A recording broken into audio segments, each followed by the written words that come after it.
मेरा नाम इंद्र कुमार सिंह है और मैं प्रयागराज से चल करके 22वें दिन आपके व्यास हूँ। इस 22वें दिन में आपके पास आने का जो उद्देश्य है उसको हम कुछ कहें उसके पहले आपके विद्यालय के प्रिंसिपल साहब, आपके विद्यालय के सभी टीचरगण, आप सभी को नमन वंदन करते हैं। अब आगे कुछ बताते हैं। हम सब सांस लेते हैं ना, तो हमें उस सांस लेने के लिए ऑक्सीजन की जरूरत है, ठीक है। आपने पर्यावरण दिवस पर, अन्य दिवस पर तमाम पौधे लगाए भी होंगे और उसके बारे में जानते भी होंगे। हम जब सांस छोड़ते हैं तो कार्बन डाइऑक्साइड निकलती है, लेकिन पौधे जब भोजन बनाते हैं तो हमारे द्वारा छोड़े गए कार्बन डाइऑक्साइड को अवशोषित कर लेते हैं और बदले में हमें क्या देते हैं, ठीक है, सबको मालूम है। तो हमें अपने जीवन में कम से कम एक पौधा जरूर लगाना चाहिए। अपने जन्मदिन पर, अपने माता पिता के जन्मदिन पर, किसी महापुरुष के जन्मदिन पर, 15 अगस्त, 26 जनवरी या किसी फेस्टिवल पर, जैसे कल एक फेस्टिवल है ना, राखी का कल फेस्टिवल है। आप सबको राखी की पहले बहुत बहुत बधाई। उसके साथ साथ आपसे निवेदन है, अनुरोध है कि आप एक पौधा जरूर लगाएंगे। जीवन जब भी अवसर दे एक पौधा जरूर लगाएंगे। पौधे न सिर्फ ऑक्सीजन देते हैं बल्कि हमें छाया, फल और तमाम औषधियां भी देते हैं ना। तो इसलिए इनका संरक्षण जरूरी है। यदि ये नहीं रहेंगे तो अभी आप गर्मियों में देखें किस तरह से टेम्परेचर बढ़ने से बहुत से बच्चे स्कूल नहीं आ रहे थे, बीमार हो जा रहे थे। ठीक, बहुत से, मैं तो हॉस्पिटलों में भी जाता हूँ जहाँ पर बच्चों की संख्या बढ़ती जा रही है तमाम तरह की बीमारियों में। इसके लिए हमें यही करना होगा कि हम सबसे पहले अपने पर्यावरण को संभालें। पर्यावरण को संभालने के लिए ये जरूरी नहीं कि हम कहीं पेड़ ढूंढें। पेड़ हमारे पास तमाम आसपास बीज होते हैं, उस बीज को हम मिट्टी में डाल करके, एक पन्नी में मिट्टी रख करके उस बीज को अंकुरित कर सकते हैं और समय आने पर 6 महीने, साल भर, 1.5 साल बाद जब भी आपको समय मिले उसे कहीं सुरक्षित जगह पर निरोपित कर सकते हैं, लगा सकते हैं ना। इसके अलावा भी आप बहुत अच्छा कार्य कर सकते हैं। गुलाब का फूल सब लोगों ने देखा है, गुलाब का फूल और गेंदे का फूल भी सब लोगों ने देखा है। तो गेंदे का फूल स्वयं में बीज होता है, मालूम ना। गेंदे का फूल स्वयं में बीज होता है, उसको आप कहीं पर भी चलते फिरते जहां पर आपको मिट्टी दिखे वहां बिखेर सकते हैं। तो ये काम जरूर करिएगा।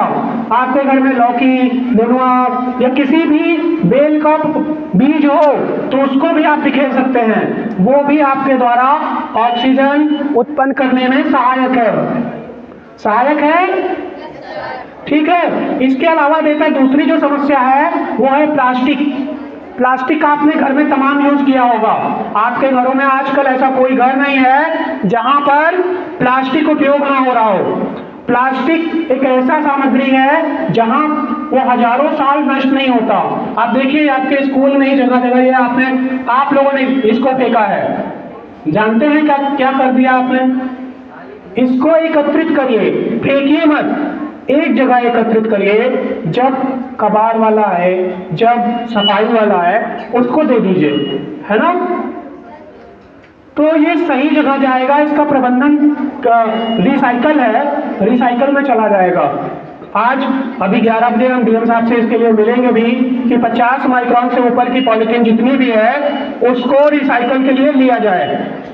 अभी हमारे कबाड़ वाले भाई नहीं लेते, पन्नियां नहीं लेते, लेकिन बोतल और मोटी पन्नियां लेते हैं। इसलिए आप कहीं फेंकिए मत, क्योंकि इसको जलाना भी हल नहीं। जलाएंगे तो क्या मिलेगा मालूम? Carbon dioxide, carbon monoxide, sulphur dioxide जैसी जहरीली गैसें मिलेंगी। तो जलाना उचित है? तो कभी जलाइएगा भी नहीं। केवल और केवल क्या करेंगे,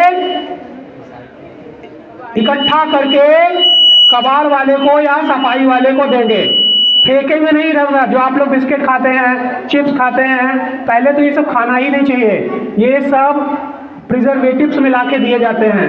प्रिजर्वेटिव्स की वजह से वो सालों खराब नहीं होते। आप अपने घर में बना के देखिए, 15 दिन भी नहीं चलेगा। चलेगा क्या? नहीं चलेगा ना। लेकिन आप प्रिजर्वेटिव्स मतलब कुछ ऐसे केमिकल्स खा रहे हैं जो आपके लिए नुकसानदेह है, तो कोशिश ये करनी है कि बाहर की चीजें खाएं ही ना। ठीक, बाकी आप लोगों को बहुत बहुत बधाई, बहुत बहुत धन्यवाद। अभी थोड़ा सा आपको बताएंगे कि कैसे हम पढ़े। आप स्कूल में आके पढ़ते हैं, मेहनत करते हैं, घर जाकर के नहीं रीडिंग करते। घर जाके रीडिंग बहुत कम बच्चे करते हैं। लेकिन हमारे यहाँ एक कहावत है, करत करत अभ्यास के जड़मति होत सृजान, रसरी आवत जात सिल पर पड़त निशान। इसका मतलब है आप जितना अभ्यास करेंगे आपके मस्तिष्क में उतना अच्छे से ज्ञान अंकित होगा। इसका उदाहरण है एक पत्थर, ऐसा पत्थर जिसपे आप आसानी से किसी तरह के निशान नहीं बना सकते, लेकिन एक साधारण सी रस्सी बार बार आने जाने से उस पर निशान बना देती है। इसी प्रकार अगर आप बार बार पढ़ेंगे तो ऐसा कोई चैप्टर नहीं है, ऐसा कोई विषय नहीं है जो आपके मस्तिष्क में अंकित ना हो सके। बाल मन है, आप भूल जाएंगे, खेलने के प्रति ज्यादा रुचि रखेंगे, पर अगर थोड़ा सा समय केवल रीडिंग और राइटिंग को दे देंगे, घर में जाकर के अपनी पुस्तकों को ज्यादा से ज्यादा किसी भी बुक में 15 चैप्टर होगा। महीने में अगर आपने एक बार भी एक बुक खत्म की तो साल में 8 से 10 बार खत्म कर सकते हैं। अगर आपने 8 से 10 बार साल में खत्म कर लिया तो आपके गुरुजनों के द्वारा जो शिक्षा मिलती है उसको आप ऐसे स्वीकार कर पाएंगे कि आपका एक एक वाक्य मस्तिष्क में अंकित हो जाएगा। और सबके सारे के सारे बच्चों के परसेंटेज जानते हैं क्या होंगे? 90 and 100, सारे के बच्चों के जो घर पे पढ़ेगा।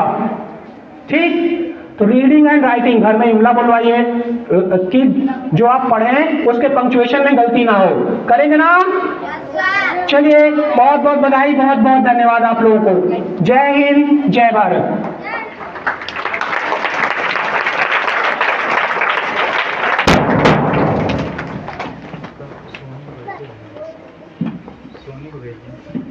सोनी को